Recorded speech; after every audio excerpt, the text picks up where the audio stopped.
Cette privatisation des services médicaux. Les Québécois sont prêts à payer pour leurs soins de santé et ceux de leurs proches. À la fête des mères, dites-le avec un lavement. Grève des musiciens de l'Orchestre symphonique de Montréal. Ce n'est qu'un début. Continuons le tuba.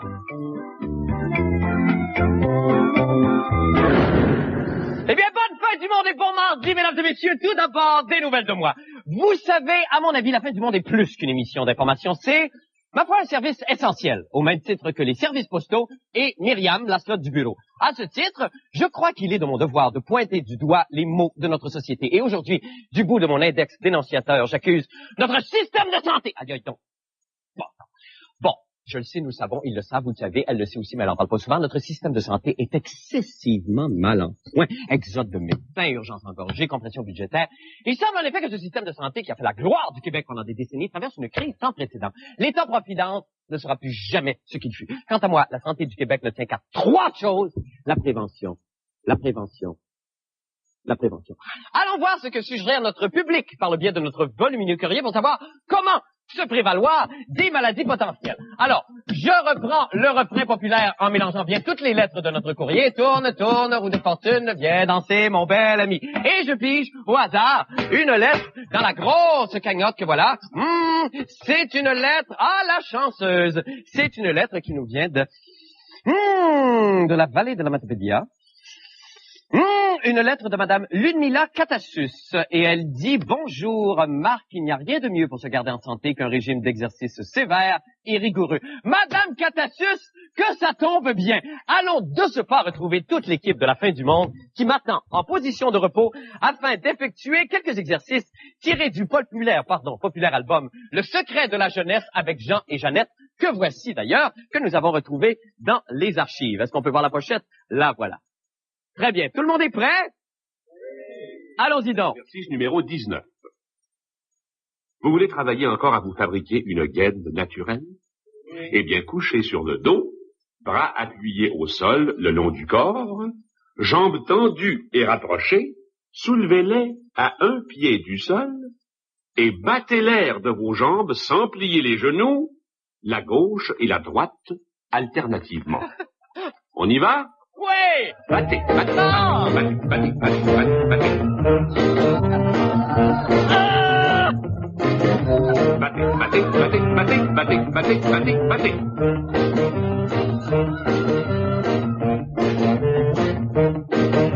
Gisèle, battez, Michel, battez, battez, Michel, battez, battez. battez, battez.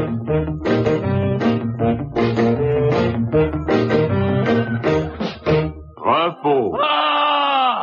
Exercice numéro 23. Pour amincir l'envers du décor. Ce sur quoi vous vous asseyez, votre postérieur. Voici. Asseyez-vous par terre, sur un plancher dur, dos bien droit, jambes allongées sur le plancher. Étirez votre talon gauche, puis votre talon droit, aussi loin que possible. Vous marchez sur les fesses, quoi. Allongez vos bras pour rétablir l'équilibre. Et le dos bien droit. On y va? Oui! Gauche, droite, gauche, droite, gauche, droite, gauche, droite, gauche, droite, gauche, droite, gauche, droite, gauche, droite, gauche, droite, gauche, droite, gauche, droite, gauche, droite, gauche, droite. Assez, on recule maintenant. Gauche, droite, gauche, droite, gauche, droite, gauche, droite. Le dos bien droit. Mimi, le dos bien droit.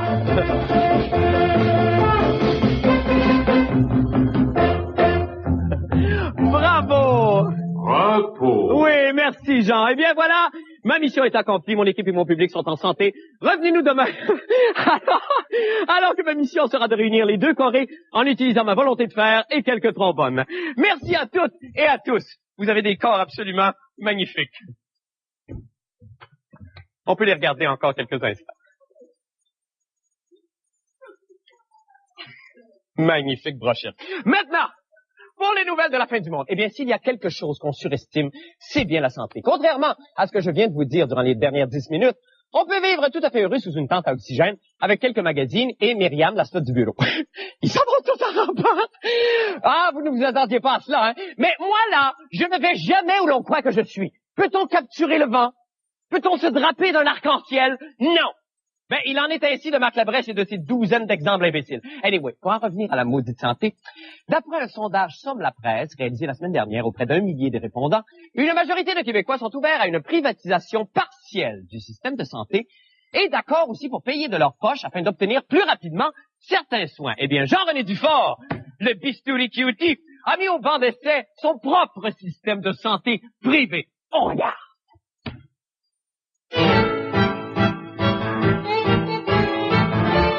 C'est en apprenant qu'environ 60% des Québécois sont prêts à débourser du cash pour obtenir plus rapidement un examen médical que la fin du monde a décidé de partir sa propre clinique privée.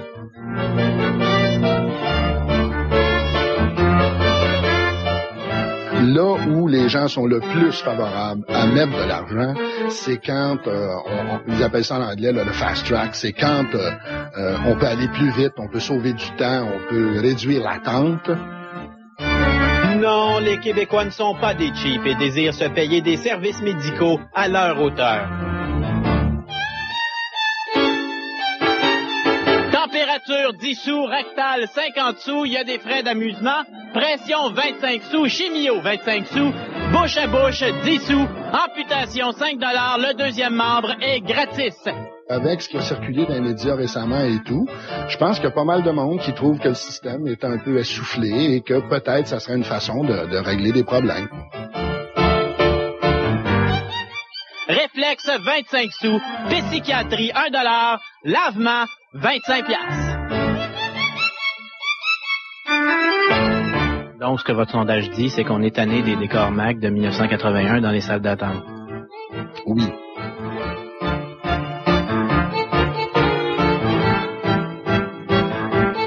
Oh, ben, je suis bien fatigué de cet incite, bien stressé, bien nerveux. OK. On va t'arranger ça. C'est 10 sous pour le bouche à bouche. Vas-y, Brenda.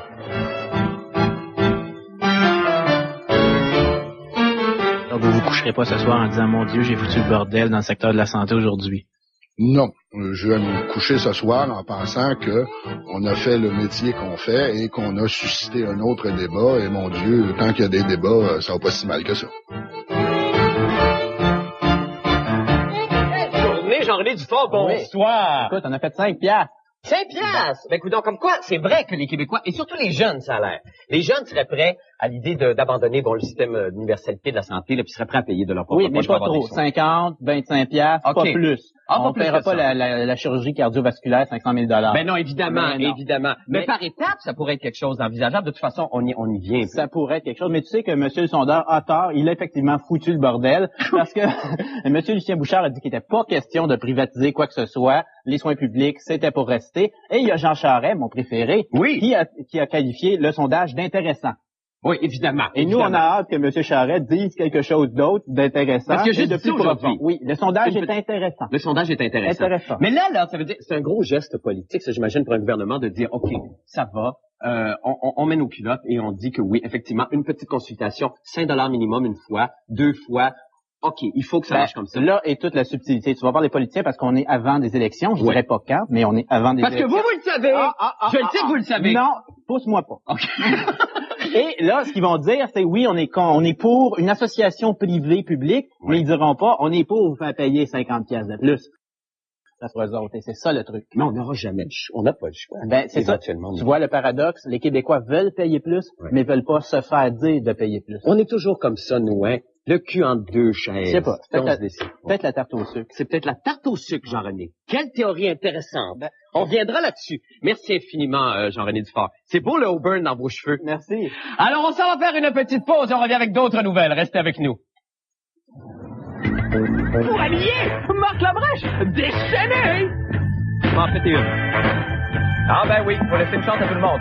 Marc Labrèche, entouré de journalistes et de collaborateurs qui s'éclatent. C'est ça de la fin du monde en bref. Je me suis toujours dit, moi, que si tous les quêteux du monde se prenaient la main, ben peut-être qu'on aurait juste à donner du change à la personne du bout. Mais ça, c'est moi, ça. Optimiste comme pas un. Eh bien, ce jour approche, et même mieux, car je vois poindre le moment où les manchots, les amputés de la main, les pas de bras et les menottes pourront enfin regarder l'avenir en souriant. En effet, mercredi dernier a eu lieu à Lyon, en France, la première greffe de la main de l'histoire. L'intervention dirigée par un Australien, le professeur Earl Owen, et un médecin français, le docteur Jean-Michel Dubnard, a duré plus de 11 heures et consistait à greffer la main d'un homme d'affaires décédé sur l'avant-bras d'un Australien de 48 ans. À la suite de cette greffe, le professeur Owen a déclaré que l'opération était une réussite totale et qu'il était prêt à la répéter. Et là, depuis cette annonce, on ne cesse de calculer le nombre de patients en attente d'une greffe de main qui font le pied de grue devant le bureau du professeur Owen et qui espèrent avidement. Ouais, on espère que quelqu'un va ouvrir la porte, tu sais. Y a pas de main. C'est-tu assez fou, ça, hein, quand on se donne la peine? Ah! Excusez-moi, un instant, j'ai un petit malaise. J'ai un malaise, Vite, mes selles! Ah, merci, vite, un chéri! Merci pour le chéri. Ah, humectez-moi les lèvres. Ah, merci. Ah, tapotez-moi la main, mon Dieu, tapotez-moi la main. Ah, ça y est, je reviens. Où suis-je? Ça y est, je reviens. Bonsoir, ici Dino Tavapone, bienvenue à Accent Interdit. Non, je suis confus, je divague encore. Oh mon Dieu, giflez-moi! Parfait! Ah, gueule donc! Ça va mieux. Pourquoi tous ces malaises? Eh bien, c'est que je suis en manque de musique classique. Sans Mahler, Beethoven et Satie, je ne suis plus que l'ombre de moi-même. Et depuis que les musiciens de l'Orchestre symphonique de Montréal sont en grève, je vivote, je m'éteins dans un rat. Voyant mon désarroi, Patrick Masbourian, le Vivaldi velu, a tenté d'apaiser mon tourment. On écoute ce que ça fait. Après les pilotes d'Air Canada, c'est maintenant aux musiciens de l'Orchestre symphonique de Montréal de réclamer des salaires décents, c'est-à-dire comparables à ceux de leurs collègues américains. Là, je sais pas quand est-ce qu'on va comprendre qu'on n'est pas aux States ici. Eux autres, ils l'ont l'affaire, les Américains, tandis que nous autres, on est une gang de losers. C'est-tu clair, ça? Il y en a pas d'argent pour les pilotes, il y en a pas d'argent pour les musiciens, il y en a pas d'argent pour les journalistes. Hey, au fait, ça gagne combien un reporter aux États-Unis? Est-ce que vous ne revendiquez qu'un bon salaire, finalement? Est-ce que ce n'est qu'un enjeu pécunier? Non, parce que nous autres, on est en réaction vis-à-vis l'avenir de l'orchestre. Parce que actuellement, ce qu'on a constaté, on a perdu une vingtaine de musiciens les derniers 5 ans. Et puis d'excellents musiciens, nos meilleurs éléments qui s'en vont aux États-Unis. Puis on a l'impression que l'OSM est en train de devenir un club école. Pauvres musiciens, obligés de s'expatrier pour gagner leur vie. Après les chercheurs, les médecins et les étudiants de McGill, allons-nous assister à l'exode de notre talent musical? Inquiet, la fin du monde est à 7 heures, a prévu le coup. 50 000 $ par année, ça te tenterait dessus? Ouais, ce serait pas pire. Alors, tu sais que l'OSM est en grève, on passe des auditions, est-ce que ça t'intéresse? J'aimerais ça, mais je sais pas, je suis très dans le décor, hein. Ah, wow, belle montée!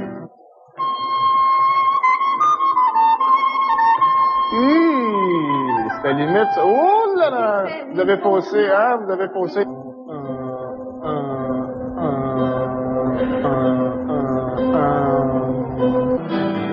Oh!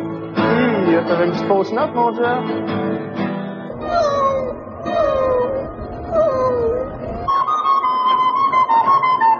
Ah, vous manquez de doigté un peu, là. Ça manque un peu de beat. Ça manque un peu de beat. Non. Ça marche pas. Merci. Bonne chance. Merci. Et c'est de ce point qu'on va rejoindre Patrick Masbourian. Patrick, bonsoir. Bonsoir, Marc. Bienvenue à Plus ça change, plus c'est pareil avec Patrick Masbourian. Alors là, mais effectivement, c'est pas possible de trouver des musiciens. Effectivement, oui. Je vous rappelle que les musiciens de l'Orchestre symphonique sont en grève depuis dimanche. Ça a entraîné l'annulation du Requiem de Verdi qui devait avoir lieu 2 représentations ce soir et demain.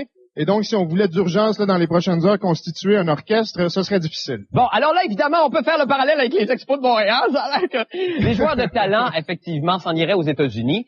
Mais c'est pas un petit peu irréaliste d'espérer que le salaire d'un musicien à Montréal, même si c'est mérité, que ça puisse accoter éventuellement le salaire d'un musicien américain? Non, effectivement, que ce soit doublé, ça, parce que ce serait environ le salaire moyen, là, 100 000 $ à peu près aux États-Unis. Ça, je pense que c'est inespéré. D'ailleurs, ce qu'ils demandent, eux, c'est sur les 5 prochaines années, 27 % d'augmentation. Et ça, déjà, c'est énorme. L'offre finale de l'OSM, de la direction, ce serait 9 % sur 5 ans, incluant 2 années rétroactives. Et ça, déjà, on doute qu'ils vont obtenir 27 %. Donc, c'est vraiment... Ça surviendra. Mais quand même, le salaire moyen ici à Montréal, c'est 50 600. Et si on inclut là, les coûts de l'instrument que doivent assumer les... Ben, c'est ça qui est affreusement cher. Ben, effectivement, oui, un instrument dépendant de ce que vous jouez, ça peut aller jusqu'à 200 000 $. Ben oui, c'est incroyable. Alors donc, bon. et ce sont comme ils ont dit, ce sont l'élite, la crème de la crème, et effectivement, on peut les comprendre. Si je vous demandais combien vous gagnez, Marc, est-ce que vous méritez ce que vous gagnez? Ben, c'est pas une question facile à laquelle répondre. Non, hein? c'est très difficile, ça, Patrick. Très difficile. C'est une question de talent. Merci beaucoup, Patrick Masbourian. On va suivre le dossier. Bon courage à tous les musiciens. Ça va faire une petite pause et on revient avec d'autres nouvelles. Je vous en prie, restez avec nous. Cachez les enfants, voici d'autres nouvelles brèves. Une étude sur le coût et l'efficacité des services de lutte aux incendies dont les médias ont obtenu copie place les pompiers de Montréal au 54e rang d'un classement qui compte 54 villes. Préparée par un économiste de l'Université du Québec à Chicoutimi, cette étude révèle qu'en plus de coûter cher, le service de la métropole n'est pas efficace du tout. Le directeur des sapeurs montréalais, M. Alain Michaud, a réagi immédiatement au rapport en claquant sa porte de char et en se pendant par les testicules. Non, je mélange. Excusez-moi, je me mélange avec le chef des pompiers de Ville-d'Ange. En tout cas, même si on trouve la ville de Pointe-Claire au premier rang, les véritables gagnants sont assurément les pompiers de Mascouche. Oui, Mascouche, qui méritent le prix le plus important, catégorie sécurité, soit la palme de la prévention 1998. Si vous voulez bien, voyons-les à l'œuvre. Bonne fête, mamie. Bonne fête, bonne fête, bonne fête, mamie.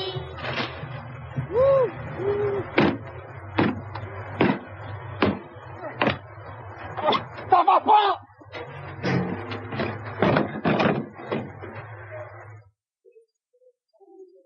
Qu'il fait bon vivre à Mascouche, comme on dit là-bas, Mascouche, Tascouche, notre scouche. Naissance de prématuré. Régent Tessier, un chercheur de l'Université Laval, vient de confirmer que la méthode kangourou, qui consiste à porter un bébé prématuré sur son ventre 24 heures sur 24, peau contre peau, avantageait grandement l'enfant dans sa croissance. Monsieur Tessier a adhéré à la méthode kangourou après avoir successivement testé la méthode tortue de mer, qui consiste à enterrer pendant plusieurs mois le nouveau-né dans le sable des îles Galapagos, la méthode érable à giguère, qui consiste à le projeter du haut d'un arbre en le faisant spinner avec l'espoir qu'il grandisse plus loin dans la forêt, et la méthode rouge-gorge, qui consiste à lui régurgiter dans la bouche des vers de terre déjà mâchés.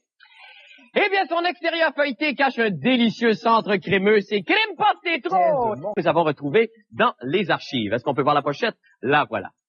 Très bien. Tout le monde est prêt? Allons-y donc. Exercice numéro 19. Vous voulez travailler encore à vous fabriquer une gaine naturelle? Eh bien, couchez sur le dos, bras appuyés au sol le long du corps, jambes tendues et rapprochées, soulevez-les à un pied du sol, et battez l'air de vos jambes sans plier les genoux, la gauche et la droite alternative. Cette privatisation des services médicaux. Les Québécois sont prêts à payer pour leurs soins de santé et ceux de leurs proches. À la fête des mères, dites-le avec un lavement. Grève des musiciens de l'Orchestre symphonique de Montréal, ce n'est qu'un début, continuons le tuba.